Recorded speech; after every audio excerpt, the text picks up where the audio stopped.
दोस्तों, स्वागत है आपका मिलेनियर सोच के चैनल पे। आज मैं आपको एक ऐसी कहानी बताऊंगी जो कि एक सरकारी स्कूल में पढ़ने वाले बच्चे की सोच को बताती है कि वो कैसा सोच सकता है। आपका ज़्यादा समय ना लेते हुए चलिए इस कहानी को शुरू करते हैं। एक बच्चा था, सरकारी स्कूल में वो पढ़ता था। जाहिर सी बात है उसके पिता गरीब थे, उसको प्राइवेट स्कूल में पढ़ा नहीं सकते थे। एक दिन उस बच्चे के दिमाग में आया कि मैं देखना चाहता हूँ कि मेरे पिताजी कैसी नौकरी करते हैं और कहाँ जाते हैं। यही बात उसने अपने पिता को बताई। उसके पिता ने उसको जवाब दिया कि ठीक है, कल तुम मेरे साथ चल सकते हो। अगले दिन सुबह बच्चा अपने पिता के साथ चला गया।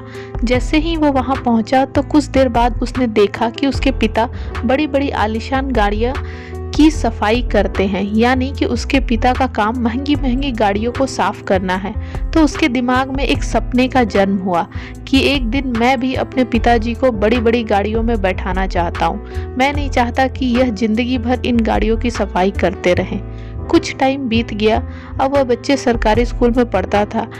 एक दिन उनकी मैडम ने अपने सपनों के बारे में निबंध लिखने को कहा। सभी बच्चों ने निबंध लिखे।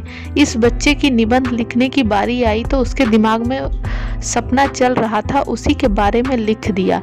अब जब परिणाम की बारी आई तो सभी बच्चों को पास कर दिया गया, लेकिन इस बच्चे को मैडम ने फेल कर दिया और अपने पास बुलाकर कहा कि जितनी तुम्हारी औकात हो तो उतना ही लिखो। जो चीज़ तुम्हारे बस में है ही नहीं, जो चीज़ तुम कभी कर ही नहीं सकते, उसे लिखने का क्या फ़ायदा हो सकता है।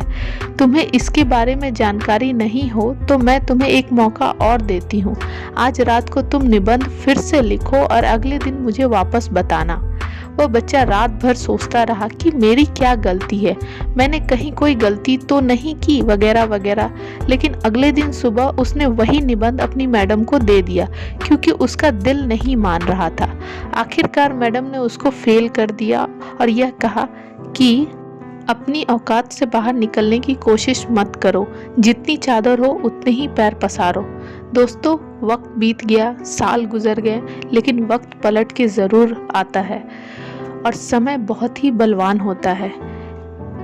एक मोटिवेशनल स्पीच को कोई ऑर्गेनाइज कर रहा था और जहाँ पर जो मोटिवेशनल स्पीकर बोल रहा था वही लड़का था।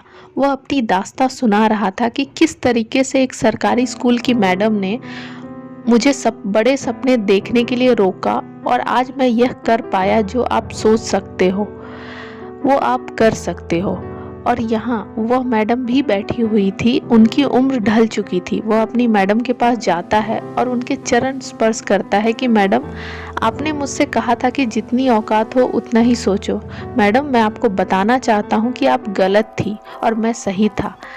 सोच मेरी हमेशा बड़ी थी। आप सोच सकते हो कि मैडम ने क्या जवाब दिया। मैडम के पास जवाब देने लायक कुछ था ही नहीं, लेकिन मैडम की सोच कुएं की मेंढक की जैसी थी, जिसको आसमान में भी उतना ही देता है जितना कुएं के भीतर से नजर आता है।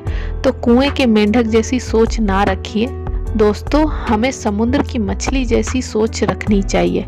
कुल मिलाकर इस कहानी से हमें यही सीखने को मिलता है कि हमेशा बड़ा सोचना चाहिए, क्योंकि जो हम सोच सकते हैं वो हम कर सकते हैं, इसमें कोई दो राय नहीं है।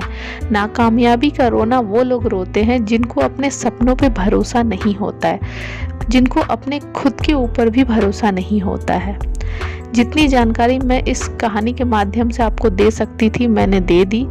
अगर फिर भी मुझसे कोई भूल हुई हो तो मैं क्षमा मांगती हूँ उसके लिए, और आशा करती हूँ कि ये कहानी सुनकर आपको अच्छा लगा होगा और आपको इससे मोटिवेशन मिला होगा। आगे भी इस चैनल पे आपको कई मोटिवेशनल कहानियाँ मिलती रहेंगी, इसीलिए इस चैनल को सब्सक्राइब कर लीजिए। इस कहानी को सुनने के लिए और अपना कीमती समय देने के लिए दिल से शुक्रिया। बहुत जल्दी हम एक और नई स्टोरी के साथ मिलेंगे, तब तक के लिए धन्यवाद।